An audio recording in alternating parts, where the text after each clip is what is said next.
Because we're back here again, and today we have another video.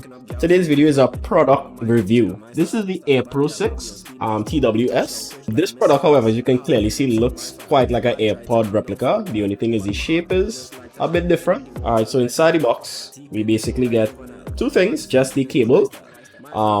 This is a USB-A to Type-C cable, and the headphones themselves. It's a bit of a weird shape, quite like teardrop shaped, more oval. Let's get this box out of the way for the while, and the cable and the plastic. Let's get that off. Satisfying, very glossy, clean. It is a bit of a fingerprint magnet, but it's white, so it should still be very much fine. Inside I get two earphones, very white, nice. They look exactly like AirPods again, the older generations. We're gonna try and get them connected and see if it works. Alright, so we're going into the Bluetooth settings. We could see initially one time it says Pro 6 at the bottom, so we're gonna connect to Pro 6. Pairing, would you like to pair with Pro 6? Yes.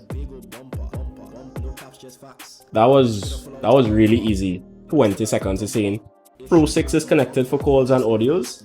Like, literally it was that quick and easy. Okay, so time for the sound quality test.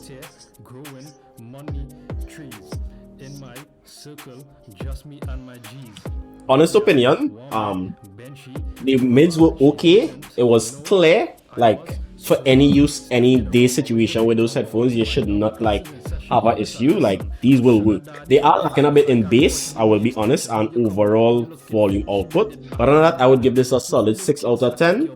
Would recommend, especially for the price. I would also say it was pretty comfortable in the air, just like a normal AirPods would. It just kind of fits in, a shake left and right. I think if I give it like a proper head shake, it would fall out. Light jogging, everyday motion use, I don't think this would just fall out. It is likely. So this is not bad at all.